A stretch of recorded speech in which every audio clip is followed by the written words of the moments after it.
Some women don't beg to be seen. They simply exist in such a way that the world rearranges itself to look at them. They do not perform. They do not plead. They do not chase.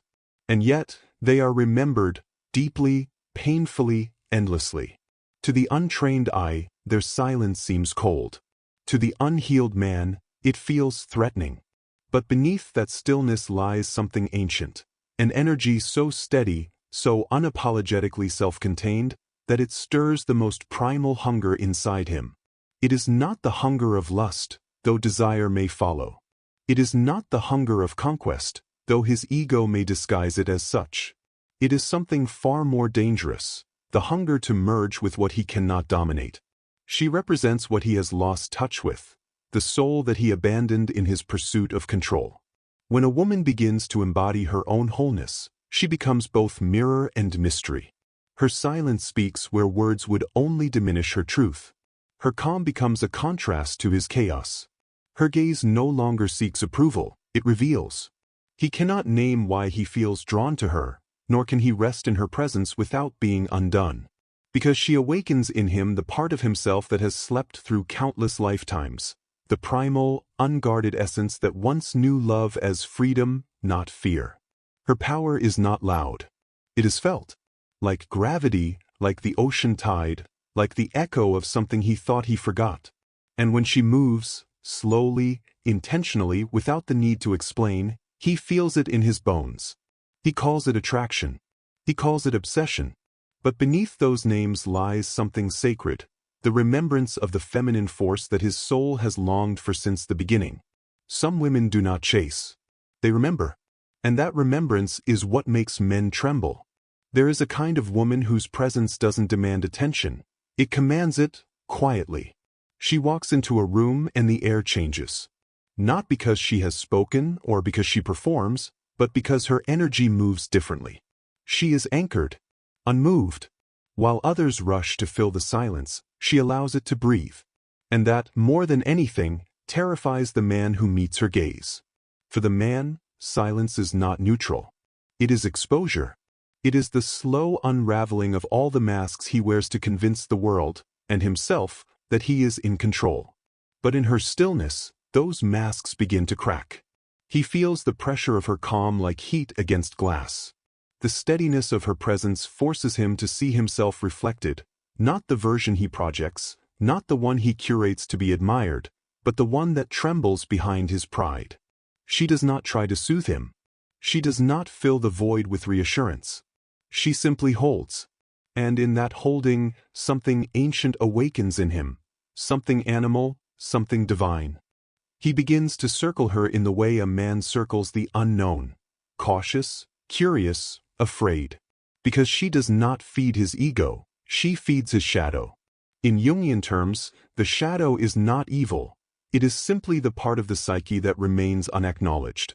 Her stillness makes him feel it all. The envy, the longing, the hunger for approval, the fear of inadequacy. Every unhealed corner of his masculinity is illuminated in her presence. To the wounded man, that stillness feels like rejection. To the awakening man, it feels like truth. He does not yet understand that what he is drawn to is not her body, nor her beauty, it is her centering. Her energy does not scatter. It does not chase. It does not bend to accommodate. It simply exists, whole within itself. In the language of depth psychology, she has begun the work of individuation, the process of becoming complete within oneself. And nothing calls to a man's primal nature more than a woman who no longer needs him, yet chooses to remain open to the world. That is the paradox that breaks him open. Her lack of need becomes his greatest desire. He feels her peace not as a comfort, but as a challenge. It forces him to confront the restlessness within himself, the way he constantly seeks stimulation, validation, conquest. Her stillness unmasks his dependency on noise. He begins to realize that his sense of control has always been an avoidance of silence, because silence holds truth. But she has made peace with truth. In her world, quiet does not mean emptiness. It means presence. And presence, the ability to fully exist in one's own energy without reaching, explaining, or performing, is magnetic to the masculine. Because in his depths, the masculine is not seeking chaos. He is seeking containment. He is seeking the sacred feminine space where he can dissolve and rebuild. Yet he cannot enter that space until he is willing to be still, too. She becomes both mirror and mentor, not through words, but through being. He may try to provoke her, to pull her into reaction, to disturb the calm that threatens his illusion of control. But her energy does not fracture. The more she remains unmoved, the more he feels seen, and that seeing is unbearable, because it reveals how little of himself he has truly known. There is an ancient ache in that revelation. The ache of the man who has lived his life externally, seeking affirmation through action, only to find that true strength begins in surrender.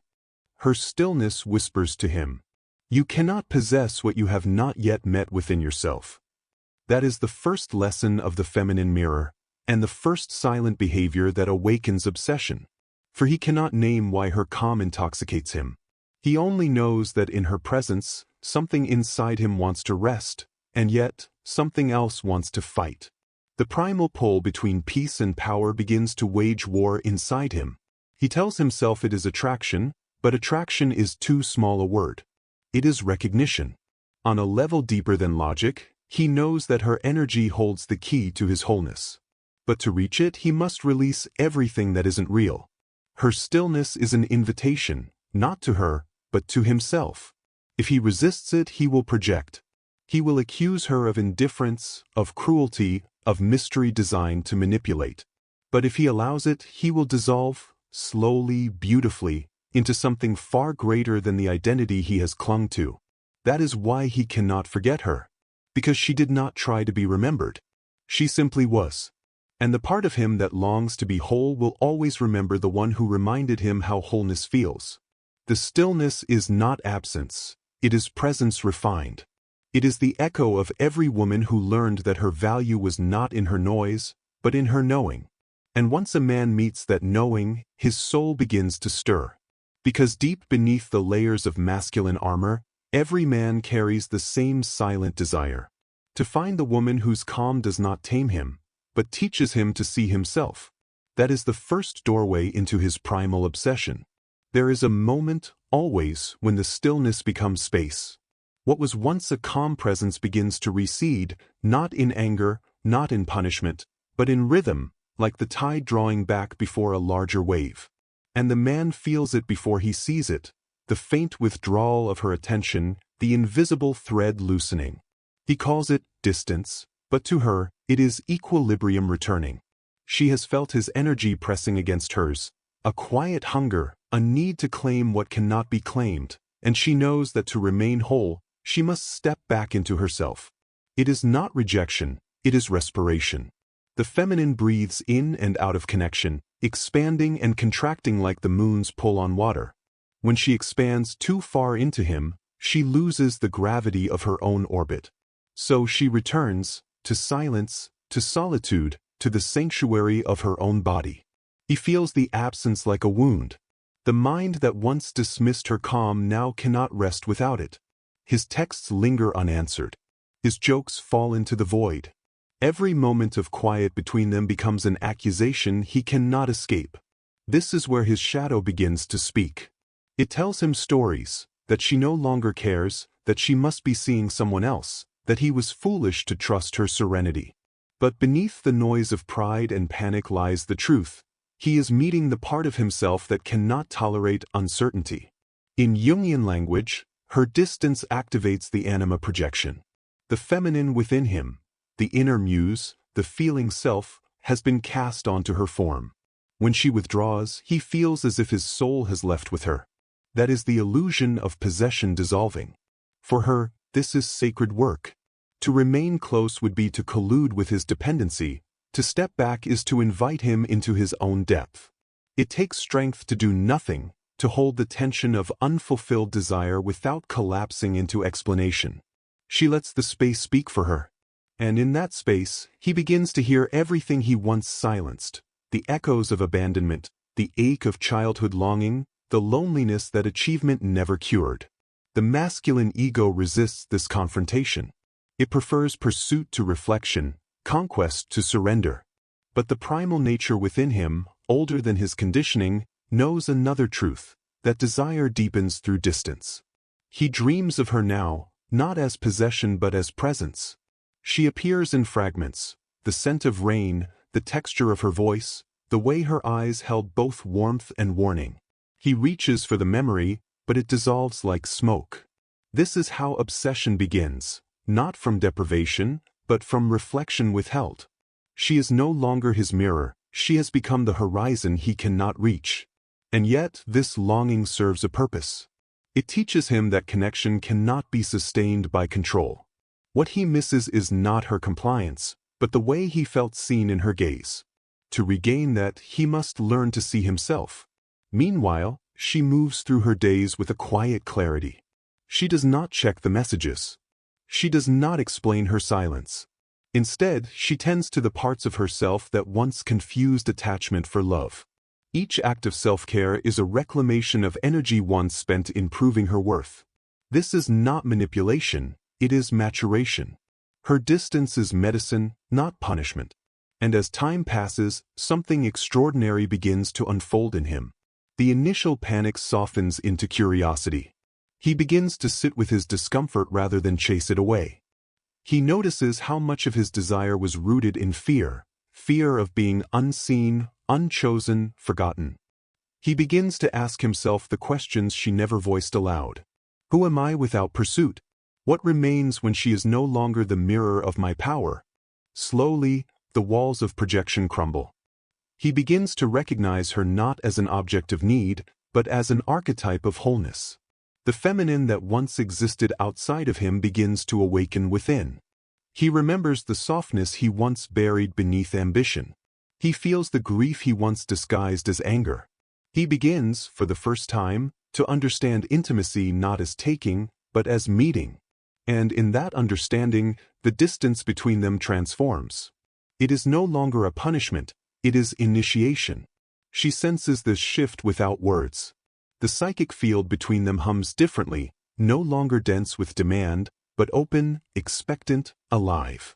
She could return now, and it would not undo her balance. But she doesn't rush. She knows the sacred timing of transformation cannot be forced. Her quiet withdrawal has become the forge in which his soul is tempered. If he continues this work, the next time their paths cross, he will not reach for her as savior. He will meet her as equal. The distance has done what closeness could not. It has made him remember himself. And that remembrance, that ache mingled with reverence, is what the ancients called eros, not mere desire, but the pull toward unity with one's lost parts. This is the paradox of feminine distance. It awakens the masculine pursuit not through strategy, but through truth. It calls him to rise, not to chase. She knows this instinctively. That is why she does not explain her silence, why she resists the urge to justify her retreat. Because explanation would soothe his ego, absence teaches his soul. And in that teaching, something inside him bows, not in defeat, but in devotion to the mystery that she embodies. He begins to see that what he wants is not her availability, but her authenticity. He wants the peace that radiates from her groundedness. He wants, without yet knowing it, to find that same peace in himself. This is how the dance evolves. Stillness revealed the mirror, distance reveals the depth. She walks through the world untouched by urgency, carrying the soft power of one who belongs entirely to herself. And everywhere she goes, the air shifts, not because she takes from others, but because she reminds them of what they have forgotten to give themselves. He watches from afar, learning the sacred truth she never needed to speak. Love is not proximity, love is presence. And presence cannot be forced, it must be found. The man who understands this begins his transformation. The man who resists it begins his obsession. Either way, she has awakened something primal in him, the yearning to merge not with her body, but with the forgotten soul she reflects. And that is the second silent behavior, the distance that teaches him to see. There comes a moment, subtle as a whisper, when the silence she carries begins to echo louder than any words she ever spoke. The man who once felt invincible, wrapped in the illusions of his ego, the armor of his certainty, starts to hear something that unnerves him. It isn't her voice. It's the absence of it. At first, he mistakes it for peace, the calm after the storm. But Jung would have called it the return of the repressed. That unspoken hum beneath his chest, the low vibration of something unfinished, begins to haunt him. It seeps into his dreams, her silhouette lingering in corridors of memory, the trace of her scent embedded in his unconscious like an old prayer. He tells himself he's fine. He tells himself she wasn't different. But the lie breaks at the edges. Because she wasn't like the others, she mirrored his shadow, reflected his contradictions, and now her silence mirrors his emptiness. He starts to see her everywhere, not her, but her reflection in other faces. The waitress who smiles with quiet confidence. The woman at the gym who doesn't glance twice. The stranger on the street who holds her own gaze. Each one reminds him of the truth he tried to outrun, that he was never in control. He was only reacting to her presence, to her mystery, to the energy she carried that refused to yield. This is the psychology of projection collapsing. Jung wrote that we fall in love with what we lack. The man had projected his anima, his inner feminine, onto her. She became the sacred mirror of his missing pieces, the embodiment of what his soul yearned to integrate. But once she withdrew, the mirror broke, and the projection fell back into him like glass shards. Now he bleeds in silence, trying to piece together the parts of himself he once saw in her. He begins to remember the way she listened without trying to fix him. How she could hold his chaos without drowning in it. How she never begged to be understood, because she understood herself. And that realization burns. Because for the first time, he sees the distance between a woman who needs validation and a woman who radiates it. The latter cannot be possessed. She can only be met, soul to soul, consciousness to consciousness. And yet, most men never reach that level of presence. Their wounds demand ownership, not understanding. Their fear of abandonment drives them to chase control. But she doesn't play in that arena. Her silence is not punishment, it's purification. It removes the noise of his defenses, forcing him to hear his own hollowness. The obsession grows quietly. It isn't lust, it's spiritual hunger. His body may crave her touch, but his psyche craves the equilibrium she brought. Her stillness becomes a symbol of something higher, the unclaimed parts of himself. That's why she lingers in his mind, long after he thinks he's moved on. Because she was never just a woman, she was initiation. Every man meets her once. The woman who reflects not his fantasies, but his faults. The one who awakens not his desire, but his dissonance. She doesn't scream, doesn't demand, doesn't chase. She just is, and in that being she disarms everything false within him. Jung called this encounter the Anima confrontation, a sacred threshold between unconscious manhood and conscious masculinity. Most men turn away. The pain is too great. But the rare ones, those who stay, who let the mirror break them, emerge reborn. For her, the transformation is quieter.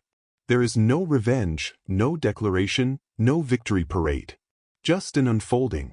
A woman who has walked through projection, illusion, and emotional hunger emerges with a new kind of grace. She no longer seeks to be chosen, because she is the chooser. She no longer performs softness to be loved. She embodies softness because it's her truth. Her energy is no longer a reaction to his inconsistency, but a reflection of her alignment. She moves differently now. Slowly, intentionally. Every silence becomes sacred. Every no, a form of prayer.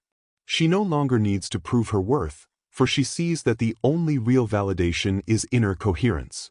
Jung called it individuation, the process of becoming whole, integrating light and shadow into one consciousness. In her, this process manifests as quiet magnetism. Men feel it instinctively. It unsettles them, because it reminds them that she belongs to no one's fantasy, not even her own. Meanwhile, he tries to replace her. Different faces, same emptiness. Each woman becomes a shadow play, temporary relief from the ache she left behind. But every time he looks into their eyes, he feels the difference. They chase validation. They give too easily. They fill the silence with words. She, on the other hand, filled it with meaning. This is how obsession turns into initiation. He starts to question what it was about her that he couldn't control. And in that questioning, he begins the descent, his own shadow work. Her absence becomes his teacher, her silence, his mirror, her detachment, his awakening. He begins to realize that love isn't about ownership, it's about resonance. And he had been out of tune. You, as the woman, may never see this transformation. It isn't your burden to witness. The alchemy happens in secret, inside his psyche, long after you've walked away. But know this, your silence wasn't wasted. It was the echo that forced him inward. The doorway he had refused to open until the pain demanded it. And as he sits in the quiet now, haunted not by you, but by the parts of himself you illuminated, he finally begins to understand. The obsession wasn't about you. It was about the part of him that felt seen for the first time. You were the mirror that showed him what was buried beneath his armor. And once he looked, he could never unsee it. For her, the story closes with peace. Not the kind that comes from being adored, but the kind that comes from remembering her essence. She realizes that she was never meant to be his cure, only his catalyst. She was the storm and the calm, the reflection and the lesson. And now, as she stands before the mirror once more, she doesn't see his eyes looking back. She sees her own. And in that reflection lies the final truth. A woman who knows her worth doesn't awaken obsession through effort. She awakens it through energy. Not because she withholds love, but because she embodies it without fear. Her silence is not emptiness, it's sacred gravity. Her absence is not punishment, it's poetry. And the man who meets her reflection and breaks was never destroyed. He was being reborn. The woman who walks away in silence isn't weak, she simply sees more.